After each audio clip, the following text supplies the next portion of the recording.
All right, crew.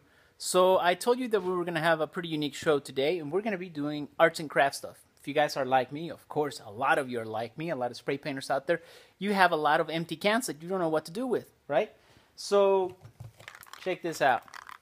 See, I usually use my empty cans for, I create little gadgets like this. Somebody actually caught on that I used a toy to put the arms on here. Yeah, it was, you were right, I think it was Eddie. And you were right, it's a Predator doll that I found in a garage sale. So I bought it. It was like 15 cents or something like that. Took the arms off, put it on here. And I'm constantly doing a lot of stuff like that. Shadow box. So anyways, I'm pretty excited. And if you guys are ready, let me tell you about some of the materials we're going to be using today. Alright, so you're going to obviously need empty cans. These are painted on. I was going to do something at the house with these, but we're going to go ahead and use them today. You're going to need some of this. These are clear. Well, they're not completely clear. They're really opaque. But for what we need them, they're going to be great. They're stencil sheets. They're little clear plastic sheets. You can get these at any arts and crafts store. You're also going to need some of these night lights.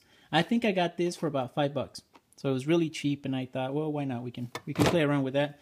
You're going to need a Dremel to cut some into your cans. Something to mark into your cans with. So I got some markers. We're going to be talking about, well, you know, obviously you're going to need your spray adhesive. I also brought, I'll see if I can find it in a little bit. But we're also going to be talking about these two different paints. I know I was talking about them earlier in a previous show. And they are kind of like plastic paint. Well, that's the best way I can describe it. We have two brands that we're going to experiment with today. I already tried this one last night, and it was really awesome. This one I haven't used yet. It's white. It's called Plastic Dip. I think this one was about $10, maybe a little bit more. This one was about $7. Oh, yeah. We're going to be talking about stencils. Oh, see this thing right here, guys? See how smooth that is? That one was done with this. Just a few coats. It almost looks like powder coating. It definitely looks like powder. If I didn't know any better, I would have said powder coating. So it's really neat stuff. Bottle opener. How cool is that? So we're going to be painting it with this one and see the difference between these two, and maybe we can get some ideas for future shows to come. Oh, this is a Coliseum. A stencil that I use for some of my paint. Don't mind this. This is a Picasso tool prototype.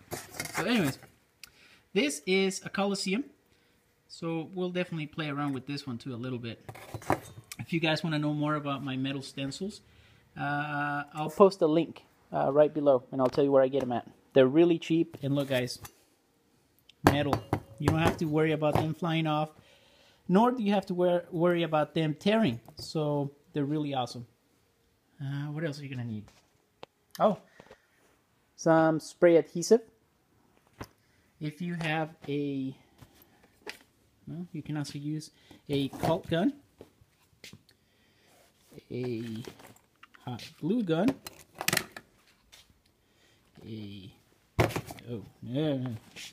another Picasso prototype, handy dandy tools. And you know what, guys? Some Sculpey. Yep, some Sculpey. This is some of the materials you're going to be using. In fact, I'll show you one of the cans that I started. This wasn't done with Sculpey, but I'm definitely going to have to go over it with Sculpey. This was done with caulk. Right on top of the can. See? So we have a lot of neat ideas that we're going to be working on today. So I hope you guys are ready. Go grab some of this. Oh, I'm not sure what I'm going to be using this on.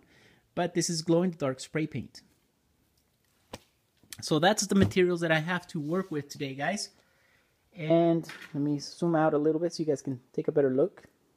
Okay, so if you guys are ready, go get some supplies ready. Go see if you have some spare night lights that you're not going to use. Hot glue gun, or maybe some spray adhesive, something that'll hold stuff together, some kind of a glue. Definitely going to need... I just brought a handy dandy little Crafty tool. You know, it's got all sorts of screwdrivers and stuff like that. this is always needed. You might want to use some gloves so you don't cut yourself, because cutting into cans usually leaves some jagged, sharp edges. Again, Dremel tool, markers, and if you guys go take a look in your garage, see what you got around, and come back. So stay tuned for the next segment, and I'll tell you what we're going to start to do. All right, see you guys in a little bit.